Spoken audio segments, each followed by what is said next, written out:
Over the past 4 years, with the rise of podcasting and results of the panorama, because I guess no one had anything better to do with their lives besides to yap about subjects on the internet, pretty much say outrageous things in order to get a viral clip, one type of content that gained a lot of traction in this genre was like manosphere, alpha male content. What coincidentally also arrived with the panorama, or I guess was aided by the panorama, was the rise of singleness in Gen Z men. I'm not going to sit here and throw up a bunch of misleading or outdated charts saying men are single for this reason or that reason. That has been played out on YouTube. I'm also not going to put all the struggles of Gen Z men's dating down to lack of dateable partners or women having high standards, like a lot of people will say online. I think social media over-exaggerates the extent of how much those things actually play a part. They do play a part, but they aren't the sole reason why Gen Z men are so single. I think the reason why most Gen Z men are single is because how insecure a lot of young men are today.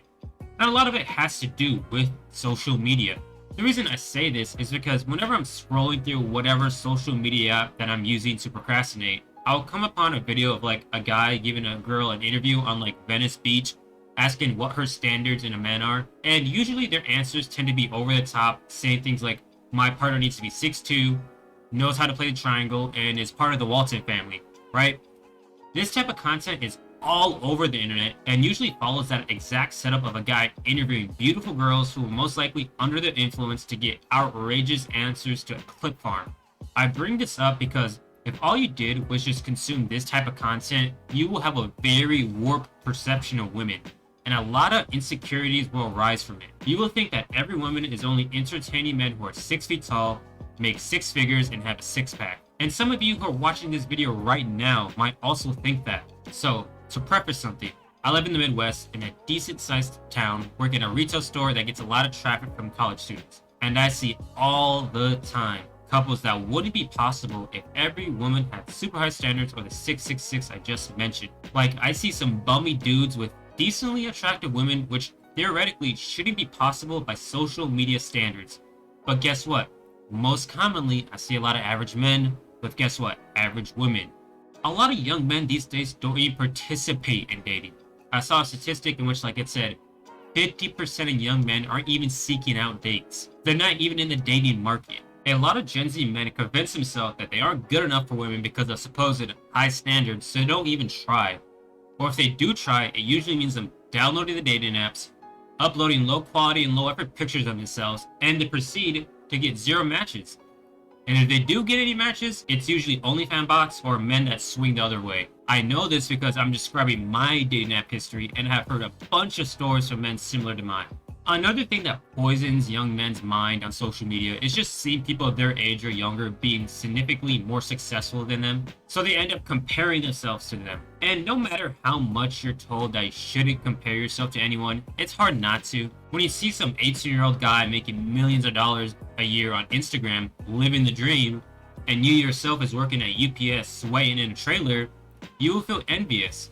Shoot, you might even see classmates, family members, and friends doing better than you on social media, but that doesn't mean that they're also not going through the same things you are, comparing themselves to people around them on social media. With all of this combined, this leads to young men being very insecure of themselves, not only as a man, but as a partner. Like, whenever I hear online about how guys couldn't date a girl for this reason or that reason, they start to sound very delusional in their standards, per se, something men love to rag on a woman about. She can't have guy friends, especially a guy best friend, because she will eventually cheat on you with them.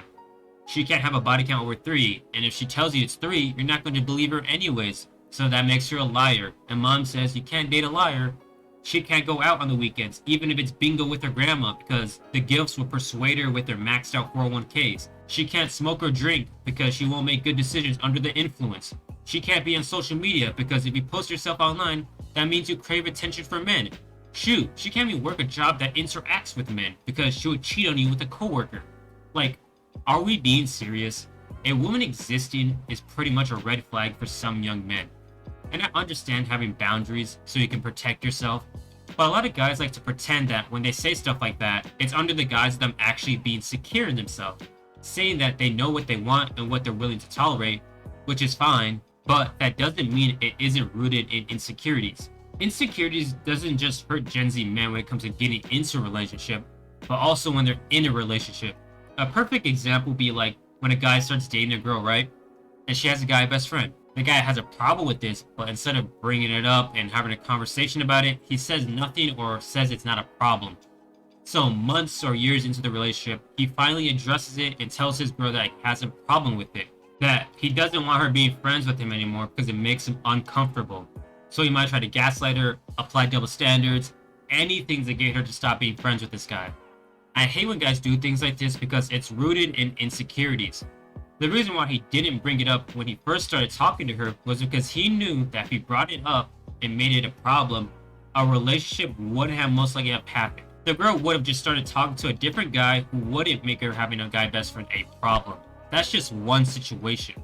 What I'm trying to say for all of this is that young men are deeply insecure for this reason or that reason, a lot of it pertaining on what they see on social media and not living in the real world, and it holds them back from just living life. A lot of overthinking, a lot of hesitation, a lot of not wanting to do anything. And my advice is really simple. Just go touch grass. Stop being chronically online and believe in everything you see on social media, like those Facebook moms. Get a job, go to school, play a sport, exist outside your room. Think for yourself. That's all. Thanks for watching. Make sure to like and subscribe, and adios.